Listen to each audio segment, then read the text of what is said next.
Sahabat hukum, ketemu lagi dengan saya Novi. Melanjutkan video yang sebelumnya, kita membahas mengenai manajemen kantor notaris. Oke, ini untuk sahabat hukum yang memang sekarang sedang menjalani jabatannya sebagai notaris dan PPAT, atau juga untuk para sahabat hukum calon-calon notaris dan PPAT. Di sini saya mau sharing apa aja sih yang harus kita siapkan sebagai notaris dimulai baru menjabat. Oke. Untuk sebagai kantor notaris yang kita siapkan, yang pertama tentu kita siapkan kantor gitu. Yang kedua, sarana dan prasarana yang kita miliki. Yang ketiga, karyawan, lalu SOP pekerjaan dan juga dokumentasi atau kearsipan. Kita semua harus rapi dan sesuai dengan peraturan. Oke. Kita bahas satu-satu ya sahabat hukum. Yang pertama mengenai kantor. Tentu kantor kita sebagai notaris wilayah jabatannya adalah provinsi, meliputi provinsi.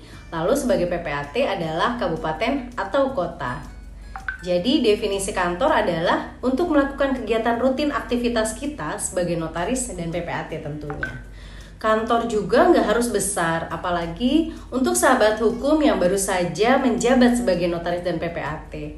Tentunya kita yang penting ada ruangan, itu yang utama. Baik, selanjutnya ruangan apa saja sih yang ada di dalam kantor?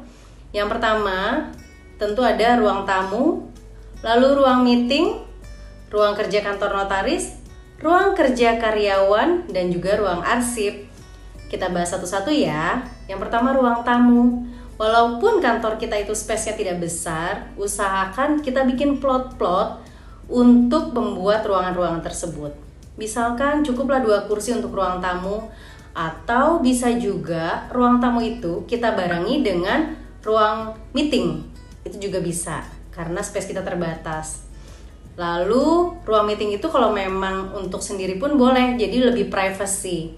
Juga ruang kerja notaris. Kenapa kita butuh ruang kerja notaris ini terpisah dari ruang karyawan maupun ruang meeting? Karena kita perlukan ketika ada klien kita mau sifatnya bertemu secara pribadi atau konsultasi yang tidak perlu diketahui oleh karyawan atau yang lainnya.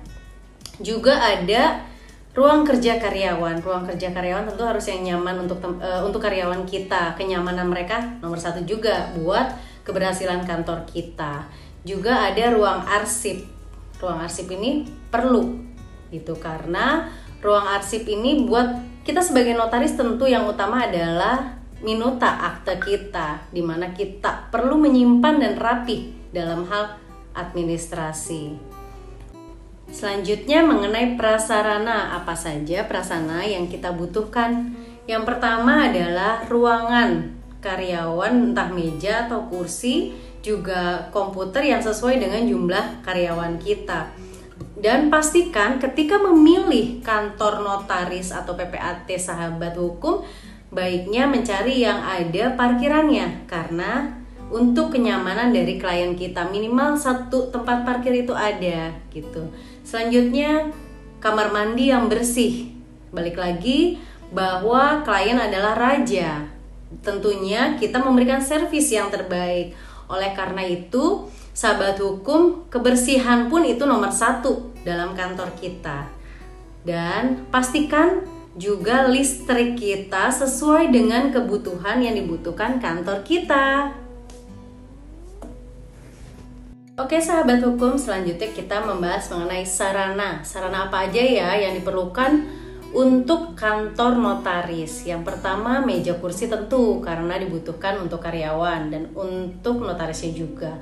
Lalu komputer tidak harus bagus, yang penting menunjang kita untuk bekerja, juga karyawan juga bekerja. Terus lalu kita perlu alat tulis tentunya. Nah, alat tulis ini kita juga sangat penting kesediaannya. Dan printer. Sekarang printer tuh kan dulu zaman notaris yang pertama kali tentu memakai printer biasa. Sekarang juga dengan teknologi kita juga bisa memakai mesin fotokopi yang sudah bisa praktis mengeprint akte dengan secara bolak-balik, membuat jadi lebih praktis dan cepat tentunya. Selanjutnya lemari. Lemari untuk apa kita perlukan? Arsip-arsip kita tadi. Karena seperti kata lagu, harta yang paling berharga. Nah, untuk notaris, harta yang paling berharga itu adalah minutannya, arsipnya. Jadi biar rapi, dikelompokkan sesuai klasifikasi, kita butuh lemari. Dan selanjutnya internet. Tentu dong, sahabat hukum pasti zaman sekarang IT dan teknologi itu kita butuhin banget. Media kita ngobrol dengan klien kita pun dengan email. Oleh karena itu, internet dan telepon adalah satu kesatuan yang penting untuk kita. Selanjutnya mesin fotokopi dan scanner. Mungkin untuk mengefisiensikan notaris baru buka, sahabat hukum juga bisa sekarang dengan teknologi, ada aplikasi-aplikasi di HP untuk scanner. Lalu selanjutnya brankas. Brankas ini kita perlukan apabila kita sudah menjadi PPAT, sahabat hukum, karena brankas ini menjaga file-file penting kita agar tetap terjaga. Dengan adanya brankas, keamanan lebih terjamin ya sahabat hukum. Selanjutnya filing kabinet. Filing kabinet ini yang tadi saya sampaikan bahwa kita bisa mengkategorikan misalkan. Dan sekarang kita membahas mengenai karyawan. Sebagaimana diketahui, karyawan notaris itu minimal ada 2. Tidak hanya karyawan, tetapi juga karyawan itu berfungsi sebagai saksi di dalam akta kita. Karyawan itu bisa kita bagi pekerjaannya. Jadi misalkan kalau kita baru membuka kantor notaris, kita mempunyai 2 karyawan, bisa jadi 1 untuk lapangan dan 1 administrasi kantor kita. Jadi kita bisa sesuaikan, atau bisa juga di dalam perjalanannya itu kita switch mereka per 1 atau 2 bulan sekali agar mereka bisa memahami pekerjaan gak cuma di satu bidang aja di luar kantor, maupun yang sifatnya adalah administrasi di kantor, mereka bisa mengerjakan gitu. Lalu setiap pembagian pekerjaan kepada karyawan kita harus jelas bahwa karyawan A pekerjaannya adalah buat laporan notaris dan PPAT, lalu membuat akta ini itu adalah yang jelas kita berikan kepada karyawan. Nah, satu ya yang harus sahabat hukum berbagi dengan karyawan, yaitu bahwa karyawan itu adalah aset dari kantor kita. Bagaimanapun seperti saya juga pernah menjadi karyawan sebelum menjadi notaris tentunya. Nah, sekedar sharing bahwa karyawan itu tidak menilai dari berapa dia digaji, tapi juga kenyamanan dia sebagai karyawan. Jadi tetaplah memberlakukan misalnya seperti gaji dia, THR-nya. Kalau kita ada lebih, nggak ada salah kita berbagi bonus kepada karyawan. Berlebih dalam arti kita memang mendapatkan penghasilan dalam 1 tahun cukup besar. Ya, tidak ada salahnya kita sharing, bagi juga ke karyawan 1 tahun sekali. Lalu jadikan karyawan itu adalah saudara dan keluarga kita. Jadi timbulkanlah rasa sayang dan rasa memiliki si karyawan. Tapi tentunya tetap dalam rambu-rambu. Dan sahabat hukum, kuncinya kesuksesan kita juga adalah dari karyawan tentunya. Jadi berikan energi positif kita kepada karyawan. Ketika kita baik kepada karyawan, tentu karyawan kita juga akan memberikan maksimal kinerjanya untuk kantor kita. Dan bangunlah suasana tim kerja secara nyaman.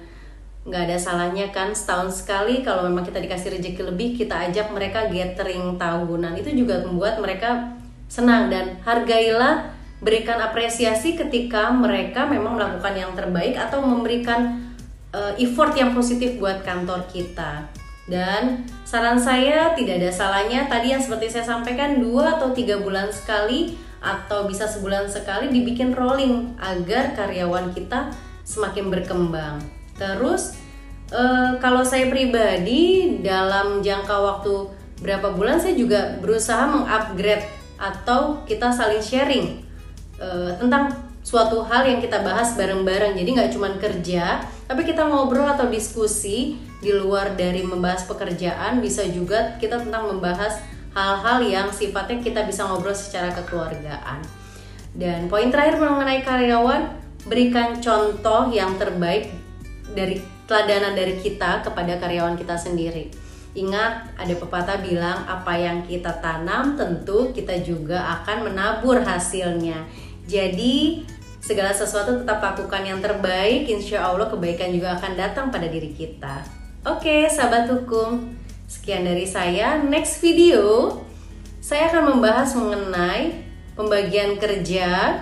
Juga di sini saya akan membahas mengenai contoh-contoh laporan notaris dan PPAT.